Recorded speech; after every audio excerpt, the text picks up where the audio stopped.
मनमाडसह नाशिक जिल्ह्याला अवकाळी पावसाने झोडपलं। काढणीला आलेल्या हरभरा पिकाचं मोठं नुकसान, बळीराजा चिंतेत।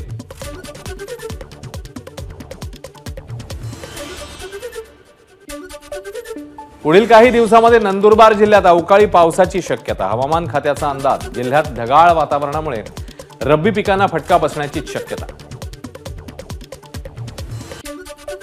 जळगाव जिल्ह्यातल्या 40 गावात गारपीट, गहू, हरभरा, ज्वारीसह फळ पिकांचंही मोठं नुकसान।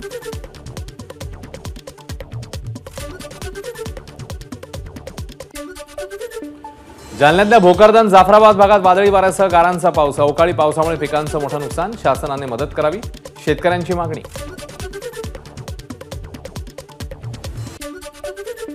बुलढाणा जिल्ह्यातील 13 तालुक्यांमध्ये वादळी वाऱ्यासह गारपीट। अचानक आलेल्या अवकाळी पावसामुळे गहू, हरभरा, ज्वारी, संत्र्यासह रब्बी पिकांचंही मोठं नुकसान। बळीराजा हवालदिल।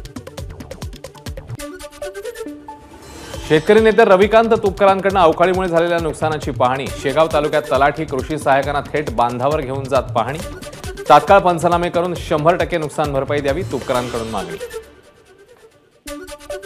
जालना जिल्ह्यातील जाफराबाद, भोकरदन तालुक्यात गारपीट। भोकरदन तालुक्यातील सिपोरा गावात वीज पडून शेतकऱ्याचा मृत्यू, तर गारपिटीमुळे गहू, ज्वारीसह फळ पिकांचंही मोठं नुकसान।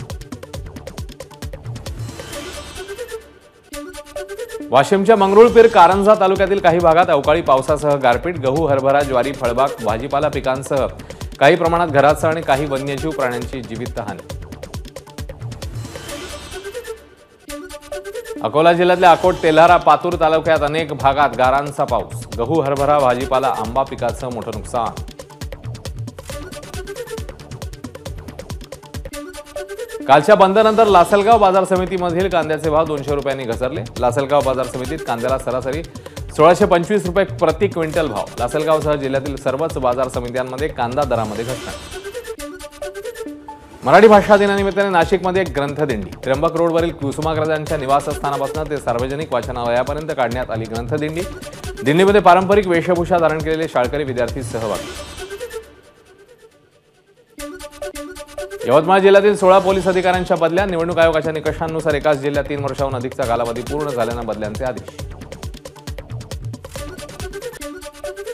केंद्रीय गृहमंत्री अमित शहा 5 मार्चला महाराष्ट्र दौऱ्यावर। अकोला क्लस्टरच्या मीटिंगला उपस्थित राहणार। जळगावात युवा संमेलन आणि संभाजीनगरमध्ये जाहीर सभाही होणार। पंतप्रधान मोदींचा यवतमाळ जिल्हा दौरा। सुरक्षेच्या दृष्टिकोनातून महामार्गापासून सभास्थळापर्यंत शेतातून 2 नवीन रस्त्यांची निर्मिती।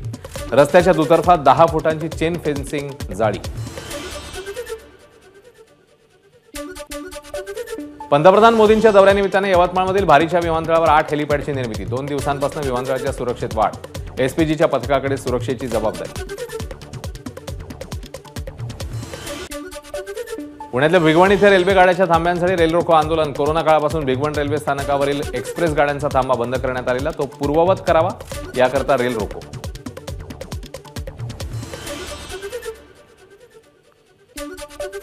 शिर्डीच्या सोनई इथे अल्पवयीन मुलीच्या अत्याचार प्रकरणी नेवासा तहसील कार्यालयावर मोर्चा।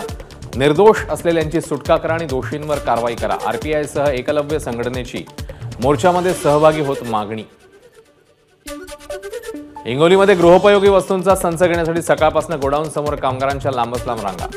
महाराष्ट्र इमारत आणि बांधकाम कामगार कल्याणकारी मंडळाच्या वतीने बांधकाम कामगारांना गृहोपयोगी वस्तूच्या संचाचं मोफत वाटप। औसा पोलीस ठाण्याच्या वाहन चालकाचा अपघाती मृत्यू। रात्री गस्तीवरील वाहनोसाच्या ट्रॅक्टरला धडकल्यानं अपघात। अपघातात एक पोलीस आणि एक होमगार्डही जखमी।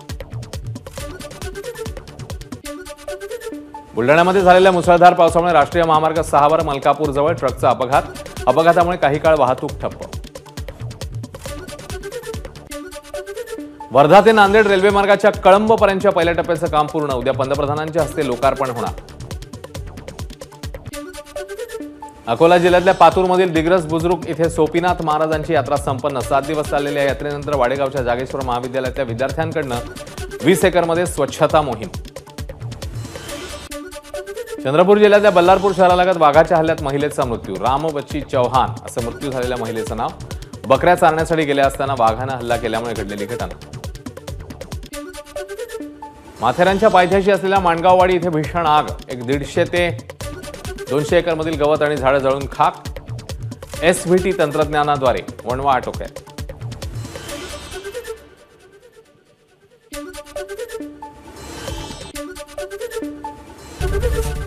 एबीपी माझा, उघडा डोळे बघा नीट.